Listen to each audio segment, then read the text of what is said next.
राधा स्वामी संतों की बानी बानी पलटू साहिब जी की कुंडलिया। जोग जुगत ना ज्ञान कछु गुरुदासन को दास। जोग जुगत ना ज्ञान कछु गुरुदासन को दास। परम संत सदगुरु पलटू साहिब जी की वाणी है। कहते हैं सब संत महात्मा भक्ति की महिमा करते आए हैं।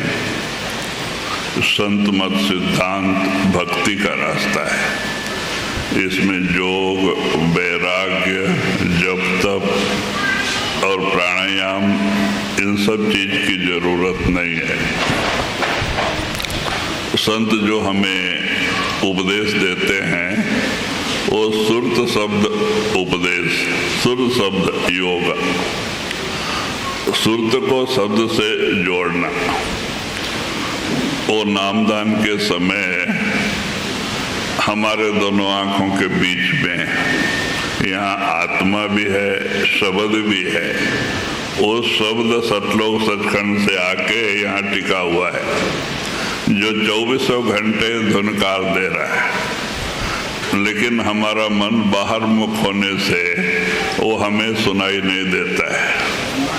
वही जब हमारा मन अंतर्मुख होता है तो सुनाई देता है। तो इसीलिए संत क्या करते हैं, जो शब्द हमारे 10वें दरवाजे में धुनकार दे रहा है, आत्मा भी वही है, शब्द भी वही। नामदान के दिन अंदर जाके हमारी आत्मा को शब्द से जोड़ते हैं और वही सच्चा नाम दान होता है।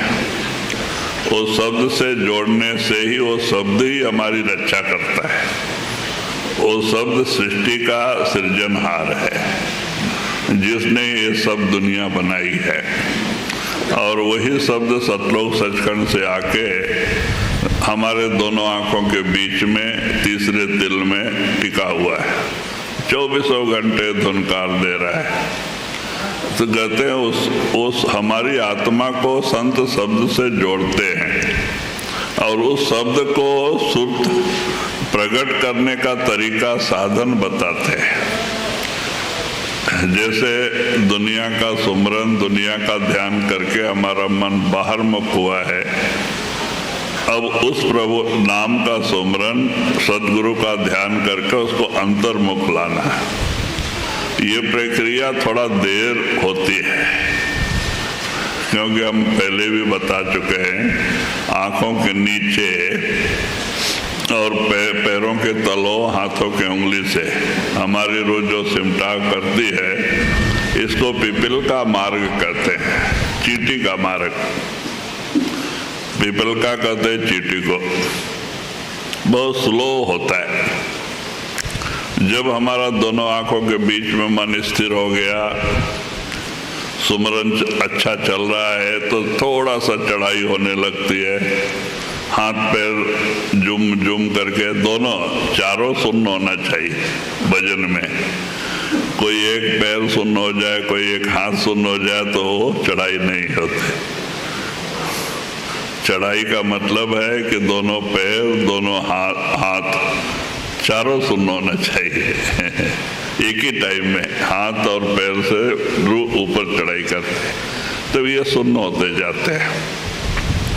और धीरे धीरे सिमट के जब 10वें दरवाजे तक आ जाती है तो हमारा शरीर सो जाता है, माने सुन्न हो जाता है।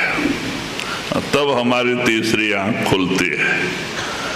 जब जबान बंद हो जाती है, बुद्धि लय हो जाती है, तब अनुभव स्टार्ट होता है। तो इसीलिए अगर खाली सुमरन के पीछे ही रहेंगे और वो शब्द से हमारा कनेक्शन नहीं है तो भी काम नहीं होता। इसीलिए संत शब्द से कनेक्शन दे के रखते हैं कि जिस समय जबान बंद होती है, मन लय हो जाता है, बुद्धि लय हो जाती है, तब वो शब्द प्रकट होता है जिसे गुरु ने जोड़ा है, वो लाइट प्रकट होती है और उसी के आधार पे हमारी रूह चढ़ाई करते हैं। तो ये प्रक्रिया है, इसीलिए कामिल मुर्शिद पूरा गुरु के बगैर ये काम नहीं हो सका। कितने योगी जपी तपी प्राणायाम साधन करने वाले थक गए अपने मन को बस में करने के लिए, लेकिन मन बस में नहीं आया। 80-80 हजार बरस, 60-60 हजार बरस ऋषियों मुनियों ने तपस्या किया, रिद्धियां सिद्धियां मिली, लेकिन मन बस में नहीं आया। क्यों? मन ब्रह्म से आया हुआ है। हम बहुत प्राणायाम सिद्ध साधन करके चले, अंदर आते ही रिद्धि सिद्धि मिल जाती है। अब रिद्धि सिद्धि का मालिक कौन है? गणपति। अगर हमारा कमर तक भी शरीर सुन्न हो जाए तो रिद्धि सिद्धि आ जाती है, ये कोई बड़ी बात नहीं। लेकिन हम अंधे होते हैं, हमारी आंख खुली नहीं होती, तो ये लोग बाहर आ जाते हैं। किसी को आंख दे देना, किसी का पैर ठीक कर देना, किसी की बीमारी दूर कर देना तो लोग महात्मा समझते हैं, लेकिन वो भी अंधे होते हैं, उनकी अभी तीसरी आंख नहीं खुली होती। गणपति, ये रिद्धि सिद्धि के मालिक गणपति है गणपति के पास तक हमारा शरीर शून्य हुआ, गणपति खुश हो जाते हैं और 8 सिद्धि 9 निधि वो मिल जाता है। 8 सिद्धियां हैं और 9 निधि, 9 लक्ष्मी हैं जिसकी लोग पूजा करते हैं, तो वो लक्ष्मी प्रसन्न हो जाते हैं तब से वो आपका मदद करते हैं, सिद्धियां भी, रिद्धियां भी, लक्ष्मी भी तो इसीलिए कहते हैं ये कोई बड़ी बात नहीं है। लेकिन यहाँ से 10वें दरवाजे तक आना बहुत टाइम लग जाता है। जैसे रूह चढ़ाई किया कर रहा है, हमें थोड़ा आनंद आ रहा है, इतने में कोई संकल्प आ गया, रूह नीचे गिर जाता है। फिर हम प्रयत्न करके, साधन करके मन को रोकने की कोशिश करते हैं नाम सुमरन में। फिर मन जब थोड़ा नाम में टिकता है, रूह चढ़ाई करने लगती, इतने में कोई संकल्प आ गया, रूह नीचे गिर गया। महाराज उदाहरण देते थे, ये ऐसी है जैसे एक पेड़ के ऊपर फल पका है और चींटी चित्त ज्ञानी होती है, उसको मालूम हो जाता है कि ऊपर फल पका है और वो नीचे से ऊपर चढ़ने की कोशिश करती है चींटी, और हवा का झटका लगता है, गिर पड़ती है लेकिन चींटी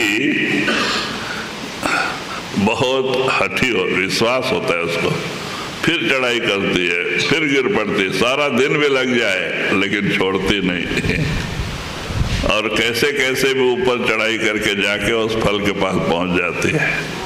तो ऐसे ही ये 9 दरवाजे से 10वें में आना, ये पिपल का मार्ग, चींटी का मार्ग है।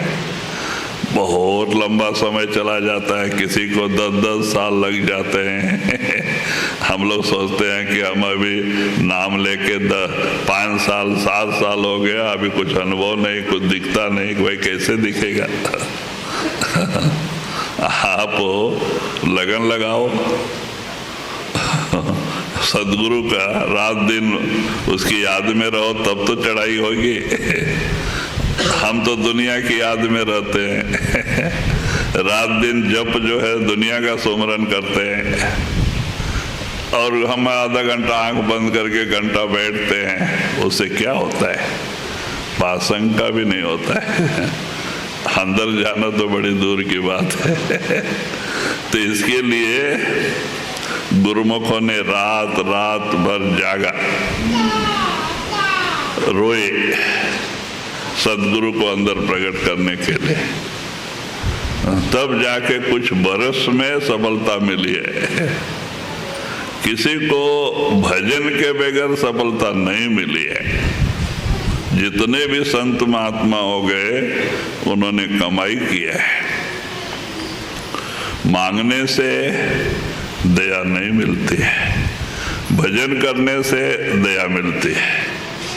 भजन आप कहीं कोने में बैठ के भी करो, गुरु आपके अंदर ही बैठा है, उसको सब पता है, वो जरूर दया करता है। लेकिन भजन करने के बगैर अगर हम मांग पे मांग करते हैं तो कामयाबी नहीं मिलती। क्यों? हमारा भक्ति पासंग का भी नहीं है। हालांकि मालिक भक्त वत्सल है, भक्तों के पीछे पीछे परमात्मा भागता है, गुरु भी ऐसा ही है। लेकिन किनके पीछे? जो रात दिन दुनिया को छोड़ के रात दिन सदगुरु के चरणों से अपने प्रेम प्यार को जोड़ दिया है, रात दिन उसकी याद में रहते हैं, ऐसे गुरुमुखों के पीछे गुरु भी भागता है, जैसे बछड़े के पीछे गाय भागती है। जब नया बच्चा भागता है तो गाय भी पीछे पीछे भागती है उसकी रक्षा के लिए। ऐसे गुरु भी अपने सिख के पीछे पीछे भागता है, लेकिन कब? इसीलिए तो कबीर साहब ने कहा है, गुरु से लगन कठिन है भाई, लगन लगे बिन काज न सरी है, जीव प्रलय हो जाई। गुरु से लगन कठिन जरूर है, लेकिन जब तक लगन नहीं लगेगी, रात दिन हम अपने सदगुरु की याद में नहीं रहेंगे, तब तक काम भी नहीं बनेगा। क्यों? लगना क्यों कठिन है? कि हम इसी जन्म में दुनिया में नहीं आए, करोड़ों जन्मों से आज हम इसमें चक्कर लगा रहे हैं और रात दिन दुनिया के चिंतन से जुड़े हुए हैं करोड़ों जन्मों से। वो कर्मों की मैल मन पे चढ़ी है, मन मलिन हो चुका है और इसलिए स्थिर नहीं हो पाता है। हम ध्यान में बैठते हैं, सुमरन करने की कोशिश करते हैं, मन एक सेकंड नहीं टिकता है, भागते रहता है, दुनिया के सुमरन में घूमते रहता है। क्यों? मन मलिन है। तो इसीलिए मन को निर्मल करने के लिए संतों ने 5 नाम का सुमरन, सदगुरु का ध्यान दिया है। 5 नाम का सुमरन दूसरे सुमरन को रोकता है, सदगुरु का ध्यान दुनियावी ध्यान को रोकता है, हटाता है, जिससे मन निर्मल होता है। और मन निर्मल होएगा तो हमारे अंदर परिवर्तन आएगा। लेकिन जब तक मन निर्मल नहीं होगा, परिवर्तन नहीं आएगा, चाहे कितने साल भी बीत जाए। और मन को निर्मल करने के लिए संतों ने यही 3 रास्ते बताए: सुमरन, ध्यान, भजन। भजन कहते हैं अपने अंदर जो शब्द हो रहा है उसको सुनना, उसके प्रकाश को देखना, क्योंकि उस शब्द में लाइट भी है, प्रकाश भी है, साउंड भी है, शब्द भी है। तो उसको देखने और सुनने की विधि को ही भजन कहते हैं। हम ढक्की ताल लेके बाहर जाके मंदिरों में बैठ के कुछ भक्ति के गाने गाने को भजन कह देते हैं। वो भी एक भजन है, बाहरी भजन है। वो कब तक मन आपका आनंद आता है मन में? जब तक वो भजन चलते रहता है। भजन बंद हो जाता है तो आनंद चला जाता है। लेकिन ये अंदर का भजन ऐसा नहीं है। अंदर का भजन बहुत ऊंचा है।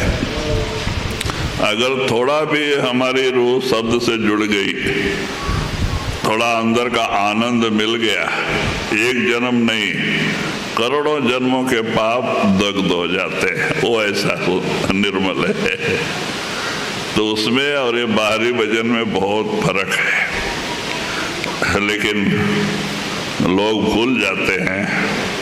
जब हम दोनों आंख कान बंद करके भजन बैठते हैं तो उस समय हमें सुमरन करने की जरूरत नहीं है। हमें खाली दोनों आंखों के बीच में अपने ध्यान को टिका के देखना और सुनने की जरूरत है। अगर कुछ दिखता नहीं, कुछ सुनाई नहीं देता, बल्कि सुमरन करते मत बैठो। सुमरन ध्यान के समय सुमरन ध्यान करो, भजन के समय सुमरन कहते हैं, सुमरन नहीं, ध्यान और धुन। आपका लक्ष्य दोनों आंखों के बीच में हो और उसको सुनने और देखने की कोशिश करो। अंधेरा है कोई बात नहीं, देखते रहो। तो इससे हमारी सुरत और निरत आत्मा के दो अंग हैं। आत्मा शब्द और प्रकाश रूप है, लेकिन आत्मा को आंख भी है, कान भी है।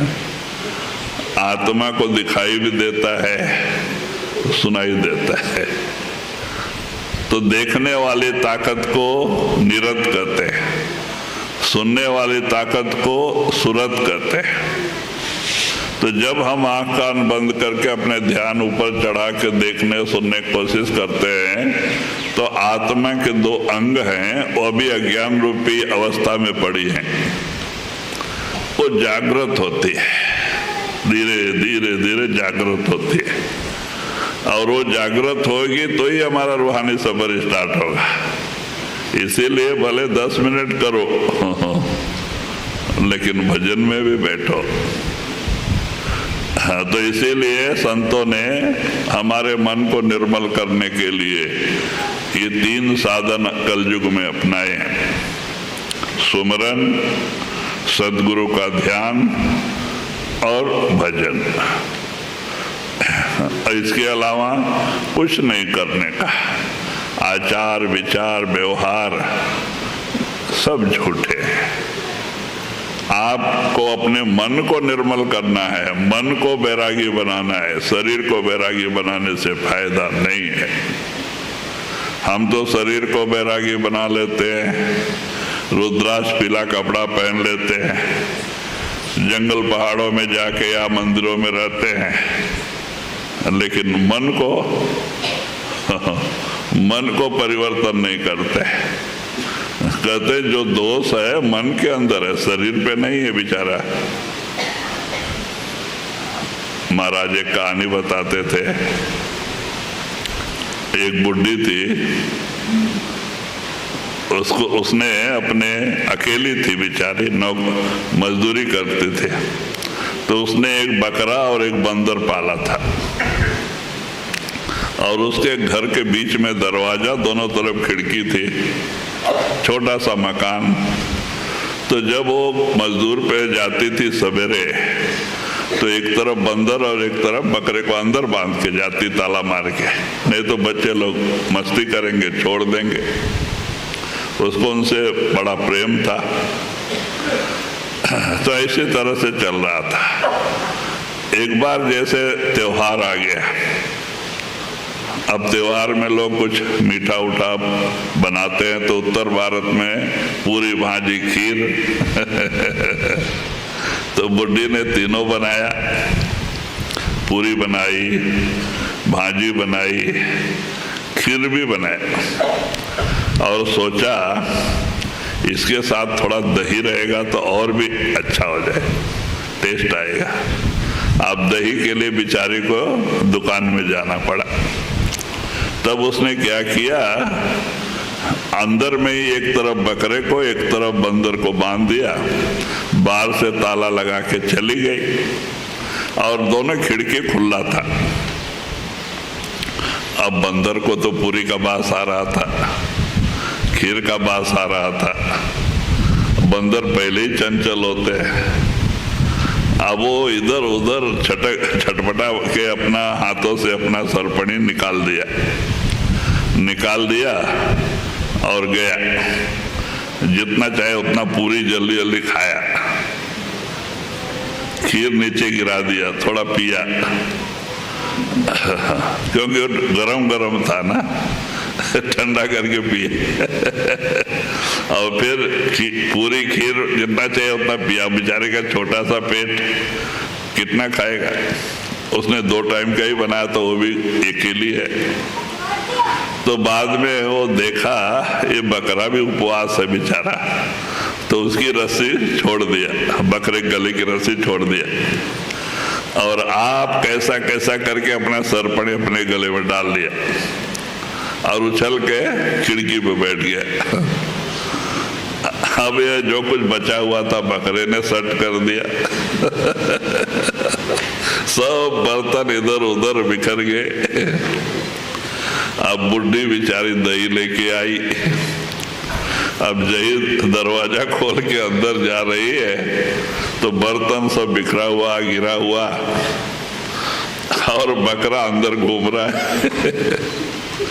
उसने बोला ये बकरे ने क्या काम किया, ये बरस 6 महीने में त्योहार आया था, मैंने आज मीठा खाएंगे बोल के सब इतना मेहनत करके 4 बजे उठ के बनाया और ये बकरे ने सब सत्यानाश कर दिया। गुस्सा आया, वो बाहर से गई, इतना बड़ा लकड़ी लेके आई, अंदर से दरवाजा बंद किया और बकरे को मारने लगी।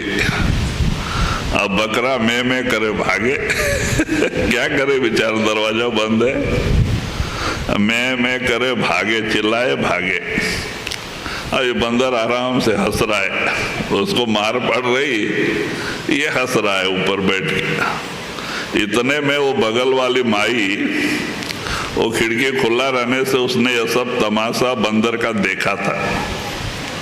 तो जब हल्ला गुल्ला हुआ, बकरे को मारने लगी, बकरा चिल्लाने लगा तो ये भाग के आई बुढ़ी बगल वाले। बोलते अरे आजी ये क्या कर रही? बोले क्या कर रही? ये बकरे ने सब सत्यानाश किया। तो वो कहती है कि आजी ये उसका काम नहीं है, मैंने खुद देखा अपने आंखों से, आप जाते ही ये चटपटा के अपने सरपणी निकाल लिया और जितना था उतना खाया, छोड़ के आप गले में सरपणी डाल के खिड़की बैठ के हंस रहा है, उसको मार पड़ रही और ये हंस रहा है देख के।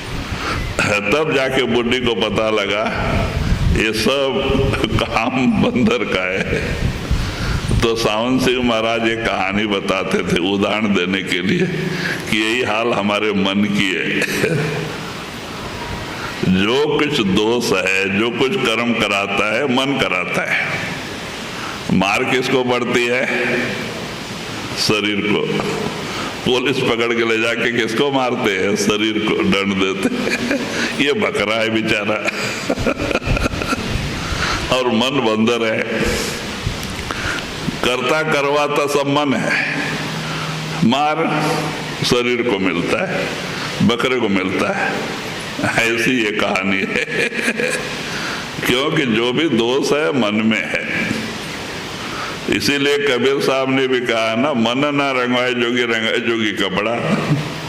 हे योगी, जिस मन को उस मालिक के नाम के रंग से रंगना था तो तुमने कपड़े को कलर लगा लिया, रंग दिया। कपड़े को मालिक नहीं मिलता, वो फट जाएगा, फिर फेंकना, फिर दूसरा कपड़ा पहनना पड़ता है। अब संत जो हैं सब दोष मन में है और मन की सफाई के लिए ही संत सुमरन ध्यान भजन दिया है। जब तक मन निर्मल नहीं होगा हमारे अंदर परिवर्तन ही नहीं आएगा, हम जहाँ थे वही रह जाएंगे। और परिवर्तन आने के लिए नाम सुमरन और भजन की जरूरत है। तो इसीलिए महात्मा बार बार कहते भाई सुमरन करो, सुमरन करो। अजैब सिंह महाराज ने भजन में भी लिखा है, सुमरन करते चले चले तो मंजिल खुद मिल जाती है। आप सुमरन के पीछे पड़ो, 5 नाम के स्वर, तो जहाँ से हम आए वहाँ खुद वो सुमरन ही लेके जाएगा। सुमरन ध्यान हमें 9 से 10वें तक लेके आता है। और यहाँ जब आते हैं, जब सदगुरु ज्योति प्रकट हो जाती है, अनर्धनाथ प्रकट हो जाता है, तब हमारा काम बन जाता है। हमारे घट में जो करोड़ों जन्मों से अज्ञान रूपी अंधेरा दूर हो जाता है और प्रकाश ज्ञान का उजाला हो जाता है। तो आंख बंद करो, उजाला ही उजाला, आंख खुला करो, उजाला ही उजाला, लेकिन अंदर प्रकाश होता। गुरु का काम क्या है? अंधकार में प्रकाश करने वाली शक्ति का नाम ही गुरु है।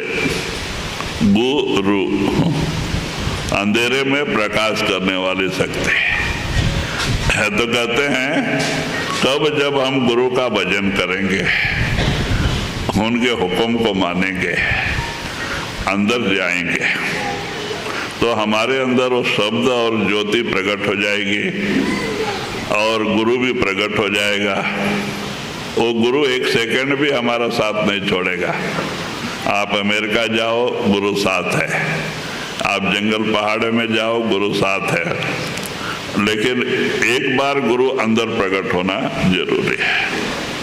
तो इसीलिए महात्मा कहते हैं पहले संत मत की भक्ति गुरु भक्ति है। गुरु को अपने अंदर प्रकट करना, गुरु को प्रकट कर लिया, आपकी ड्यूटी समाप्त है। तो आगे गुरु की ड्यूटी हो जाती, वो खुद लेके जाता है ऊपर। आपकी ड्यूटी भजन करके 9 से 10वें में आना, आगे गुरु की ड्यूटी है, वो सब देख लेगा। गृहस्थ में भी आपकी मदद, दुनियादारी में भी, लेकिन गुरु को प्रकट करना जरूरी है। तो इसीलिए एक बार गुरु प्रकट हो गया तो काम बन गया। तो संत मत की पहली सीढ़ी गुरु भक्ति है, गुरु को खुश करना, अंदर प्रकट करना। तो इसके लिए सुमरन, ध्यान, भजन, बाद में नाम भक्ति चालू होता है। जब गुरु प्रकट हो जाता है, शब्द प्रकट हो जाता है, तो शब्द प्रकट होने से फिर सुमरन का कोर्स खत्म हो गया, क्योंकि जबान बंद, मन भी शब्द में लय हो जाता है। तो वहां शब्द सुनते रहो, गुरु का दर्शन होते रहता है, ध्यान, धुन, ये दो ही है। सदगुरु का दर्शन होता है, धुन सुनाई देती है, लाइट दिखाई देती है, ज्योति दिखाई देती है, इससे कर्म करते जाता है, कर्म करते जाता है। आपको सुमरन करने की जरूरत नहीं, सुमरन खाली यहाँ ये 9 से निकल के 10वें में आने तक। आगे सुमरन जब हमारा जबानी नहीं होती है, बुद्धि लय हो जाती है, तो सुमरन क्या करेंगे? तो वहाँ लाइट, प्रकाश और गुरु प्रकट होता है, और उनको देखते रहो, आपका कर्म करते जाता है। तो इसलिए ध्यान और धुन, उसको नाम भक्ति कहते हैं। कभी स्वामी जी महाराज ने कहा ना, एक जन्म गुरु भक्ति कर, जन्म दूसरे नाम, जन्म तीसरे मुक्ति पद, चौथे में निज धाम। अब गुरु भक्ति क्या है? सत्संग सुनना, मिले समय मिले तो सेवा करना और भजन सुमरन करना, ये गुरु भक्ति में आता है। और जब हम सिमट के 9 से 10वें में आते हैं, गुरु को प्रकट कर लेते हैं, तो गुरु भक्ति का कोर्स पूरा हो जाता है। तो आगे ध्यान और धुन, नाम भक्ति चालू होती है। तब सुमरन का कोई जरूरी नहीं, सुमरन करना ही नहीं है बात। आप शब्द सुनते रहो, प्रकाश देखते रहो, गुरु का दर्शन करते रहो, उससे कर्म करते जाते हैं। तो वो नाम भक्ति कहते हैं। फिर वहाँ आराम से हम मुक्ति पद पहुँच जाते हैं। पार ब्रह्म वो मुक्ति पद है, जहाँ जाके हमारी आत्मा काल कंपाउंड पार कर जाती है, मुक्त हो जाती है, अमृतसर स्नान करके निर्मल हो जाती है। तो वो मुक्ति का स्थान है। फिर चौथे में वो तीसरा जन्म, और उसके बाद सतलोक सचखंड। तो 3 जन्म अंदर देते हैं संत, यहाँ नहीं बेचते। हम लोग सोच लेते चलो आगे कर लेंगे, अभी नहीं होता है तो आगे कर लेंगे। आगे आने ही नहीं देते संत दुनिया में।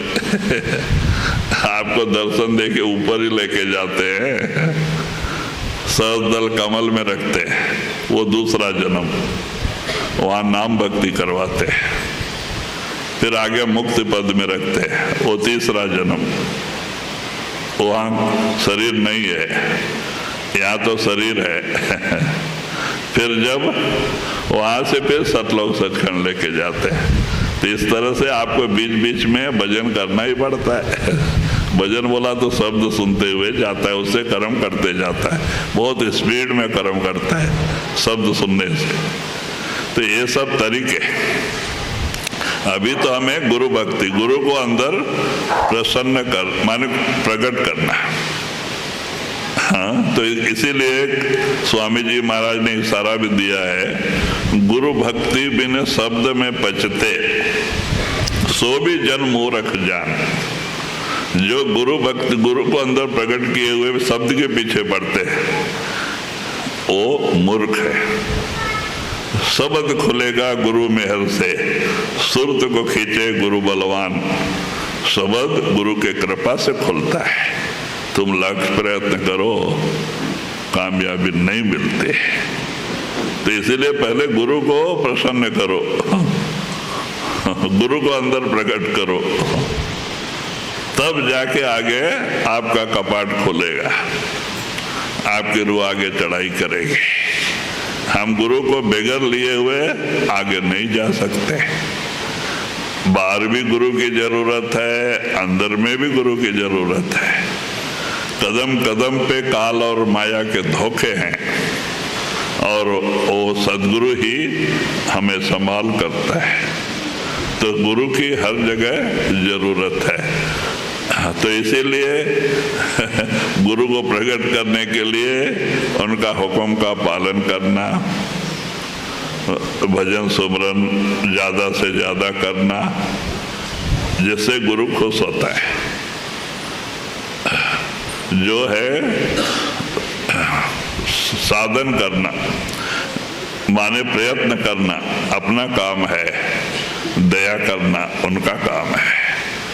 लोग कहते हैं गुरु कृपा से बगैर कुछ नहीं होता, बात सच है, रुपए में रुपया सच है, लेकिन गुरु कृपा करने के लिए बैठा है, वो जरूर करता है, लेकिन कब करेगा?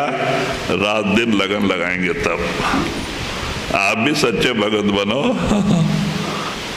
आप दुनिया के भगत बन के रात दिन दुनिया की चिंता करके और घंटा आधा घंटा में गुरु का दया चाहते हो तो सपने में भी नहीं मिलेगा। बगैर लगन लगाए काम नहीं बनता है।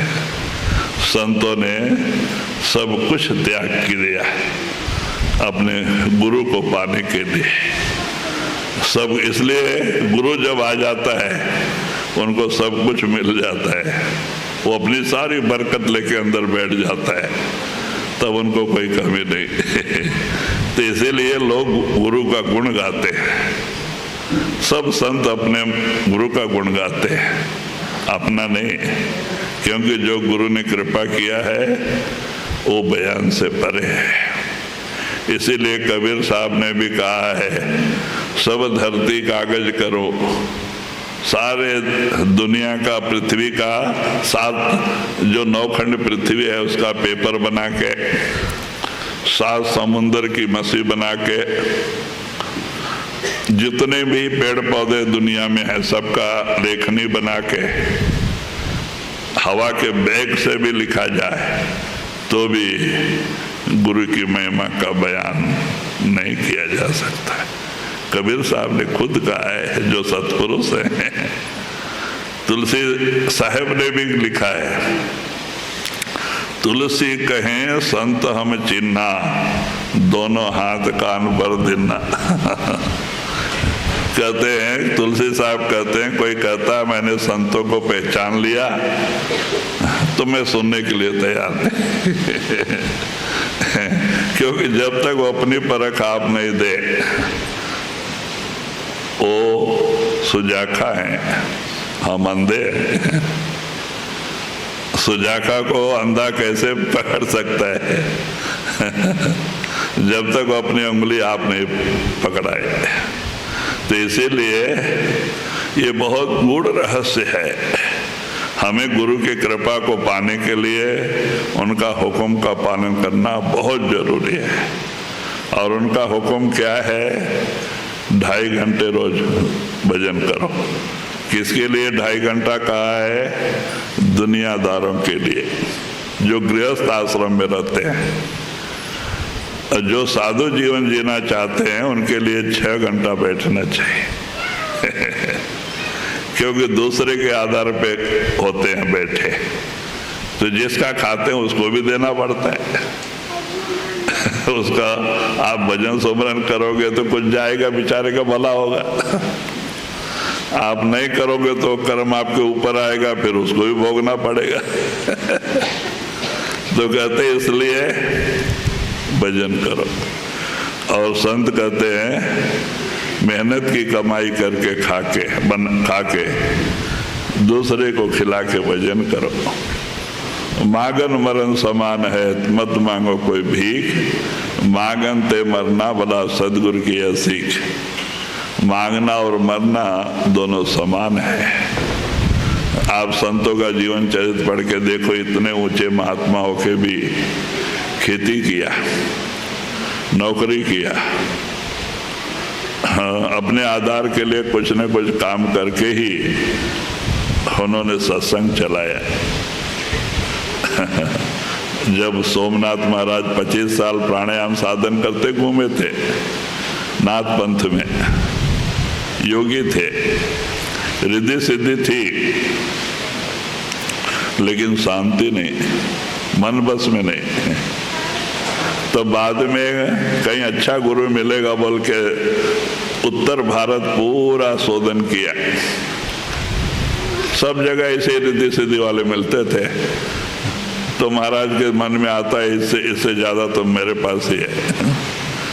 वहां से निकल जाते बहाना करके, सारा उत्तर भारत हिमालय पूरा छान मारा, घूमते घूमते ब्यास में आए। स्टेशन के पास ये योगी थे। योगी लोग कपड़े नहीं पहनते, विभूति रमा के कमंडल त्रिशूल लेके घूमते, अलग जगाते तो 4 योगी लोग एक चौतरे पे बैठ के गांजा पी रहे थे, क्योंकि उनको कपड़ा वपड़ा धोता नहीं, ठंडी बहुत लगती है, तो गांजा थोड़ा गर्म करता है तो इसलिए उत्तर भारत में जितने भी ये पीले कपड़े वाले सबको गांजे की आदत होती है। तो बाबा जी भी वो योगियों के साथ गांजा पीते थे। तो ये गांजा पीते हुए बैठे थे। तो एक स्कूल मास्टर वो कहीं जा रहा था, तो देखा एक महात्मा लोग हैं, चारों योगी, लेकिन ये इस तरफ के नहीं दिखते, सब काले काले थे। ये तो कोई दक्षिण प्रांत वाले दिख रहे, क्योंकि ये लोग कन्नड़ भाषा में बात कर रहे हैं। तो वो साइकिल खड़ा करके पास गया, बोलता महाराज आप कहाँ से आ रहे हो? तो बोले हम हिमालय पूरा छान के आए, जहाँ जहाँ महात्मा है उनका दर्शन करते आए, लेकिन अभी शांति नहीं मिली। बाबा जी ने कहा बाकी लोगों को इच्छा नहीं थी, क्योंकि वो अपने अपने रिद्धि सिद्धि में मस्त थे, वही बड़े बन के बैठे थे। तो बाद में वो टीचर ने कहा कि महाराज आपने कितने महात्माओं का दर्शन किया होगा? यही डेरा बाबा जयमल सिंह है 3 किलोमीटर पे, आप वहां जाके उनका भी दर्शन करके जाओ। तो महाराज के मन में बैठ गया। बाकी लोग तो नहीं गए, एक गए, शाम को पहुंचे, सत्संग चल रहा था, बड़े प्रेम से सुना, कुछ समाधान हुआ। दूसरे दिन सुना तो बहुत सारे प्रश्न के जवाब मिल गए, बहुत सारी शंकाएं चली गई। तो बोले हाँ ये मालिक से मिलने का सच्चा रास्ता है। और बाद में 1 महीना सेवा किया, सफेद कपड़ा पहन के सेवा में जाने लगे त्रिशूल कमंडल रूम में रख दिया। तो बाद में 1 महीने में एक बार सावन सिंह महाराज नाम देते थे। तो ये वो भंडारी एक थे, उन्होंने इनको भी आगे लेके गए कि महाराज बड़ा प्रेमी हैं और सब कुछ छोड़ के आया, इसको भी नाम दो। तो बाबा जी देख के हंसे, सावन सिंह महाराज। तो कहते हैं क्यों बाबा, तू हमें छोड़ेगा नहीं? तो सोमनाथ महाराज कहते हैं कि महाराज अब आपको छोड़ के कोई जगह ही नहीं है कि जहाँ मैं जाऊं। तो फिर महाराज ने उनको नामदान दे दिया और फिर वो 7 साल वहाँ पे रहे। उन्होंने प्राणायाम छोड़ के सुर शब्द अभ्यास किया। पहले रूह ब्रह्म तक पहुंची थी। जब आगे का गुरु मिला, चेतन सतलोक सचखंड गया, तब सत्संग करवाने लगे। विरोध हुआ तो महाराज ने कहा तुम्हें दक्षिण प्रांत की भाषा आती है, जाओ वहां सत्संग चलाओ। लेकिन पहले जैसे मांग के खाते थे ऐसे मांग के खाना नहीं, मेहनत की कमाई करके खाना, सत्संग करना। तब बाबा जी देखो सिद्ध पुरुष होके बम्बई में आए, तब 5 रुपया तो 5000 के बराबर आज के, उस जमाने में 150 साल पहले। तो उन्होंने उससे भूजा हुआ चना, टोकरी, एक मिट्टी का बर्तन, हांडी, उसमें आग जला के उस पर रख के गरम गरम पुड़िया बांध देते थे, आधा पैसा में समुद्र के किनारे बेचते थे। फिर एक प्रेमी मिला, ले जाके मिल में काम दिला दिया। मिल में 8 घंटा ड्यूटी करके आके साइकिल पे कपड़ा रख के गली गली बेचने जाते थे। पैसा चाहिए, न बाल न बच्चा।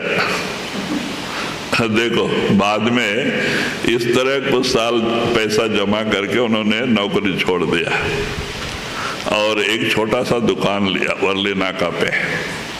लेकिन वो महाराज की कृपा थी, बढ़ते गया। 3 दुकान का 1 दुकान किया और वो ज्यादा प्रॉफिट नहीं लेते थे, कम प्रॉफिट पे देते थे, तो इसलिए उनका बिजनेस अच्छा चलता था। व्यापारी लोग भी लेके जाते थे छोटे मोटे। तो बाद में खाली वो दुकान में कपड़ा बेच के सत्संगी लोगों ने वो बोले हमें बेंगलुरु में आश्रम लेना है, जमीन लेना है। तब कपड़ा ये बेच के 60,000 रुपया ला के दिया लोगों ने उस जमाने में। तो 45,000 में वो आश्रम मिला, 10,000 उसका रजिस्ट्रेशन खर्च आया, 55,000 में 110 एकड़, उसमें 1,000 आम के पेड़ लगे हुए थे, घोड़े के बड़े बड़े अस्तबल थे। वो मैसूर महाराजा का था, कोई बड़ा ऑफिसर के हाथ में था, उसने बेच दिया। आज वही आश्रम है केंगेरी में। वहाँ बैठ के फिर बाबा जी ने सत्संग चालू किया। आज 14-15 जगह में आश्रम है। तो कहने का मतलब गुरु का हाथ होता है। जब हम हुक्म के ऊपर चलते हैं तो गुरु का सिर पे हाथ आ जाता है और हर जगह वो हमारी संभाल करता है, दया करता है हर जगह। तो इस तरह का होना पड़ता है। तो आप गुरुमुखों का जीवन चरित्र पढ़ के देखो, उन्होंने कितना तकलीफ उठाया है। हम बगैर तकलीफ का कहते हैं खाए पिए हंस खेल के, पियो मिले तो कौन दुहागन होए। हंस खेल खा पी के अगर परमात्मा मिलना होता तो इतना तकलीफ ऋषियों मुनियों को उठाने की क्या जरूरत पड़ी थी। कंदमूल पत्ते का रस पी के, प्राणायाम करके, जंगल पहाड़ों में जाके इतना तकलीफ उठाने की क्या जरूरत पड़े थे। कहते नहीं भाई, बगैर तकलीफ के दुनिया में कोई काम नहीं होता है और तकलीफ उठाना ही पड़ता है, सहन करना ही पड़ता है। तो इसीलिए चाहिए कि जो गुरु ने हमें रास्ता दिया है उस पर अमल करें, रोज रोज सत्संग सुने, समय मिले सेवा करें। संगत की सेवा गुरु की सेवा होती है। प्रेम और प्यार से करें और भजन सुमरन में समय दें। अगर इस तरह से हम अपना जीवन बिताएंगे कामयाबी मिलेगी। अगर हम गुरु का हुक्म नहीं मानेंगे तो जिंदगी में कभी कामयाबी नहीं मिलेगी। हम मन के गुलाम हो गए, मन का बात मानते, गुरु का बात नहीं मानते। हम रात दिन मन के कहने में काम कर रहे, लेकिन गुरु के कहने में नहीं चल पाते। और इसीलिए आज हमारी ये दुर्गति, हमें तकलीफें, मुसीबतें, बीमारियां सारी ऊपर आके पड़ रही हैं। क्यों? कि हम गुरु के ऊपर हमें भरोसा नहीं, मन के ऊपर भरोसा है। हम मन का कहना रात दिन मानते हैं, गुरु का कहना नहीं मानते, और इसीलिए हमारी ये दुर्गति हो रही है। अगर आप गुरु का कहना मानो, आपको कोई तकलीफ नहीं, ना दुनिया में ना अंदर में। कहते हैं दुनिया भी, कारोबार में भी गुरु हमारे मदद करता है, उसकी दया का हाथ हमारे सिर पे आ जाता है, वो हर जगह हमारी संभाल करता है। तो इसीलिए चाहिए कि जो सदगुरु ने कहा है उस पर अमल करें, रोज रोज भजन सुमरन में समय दें।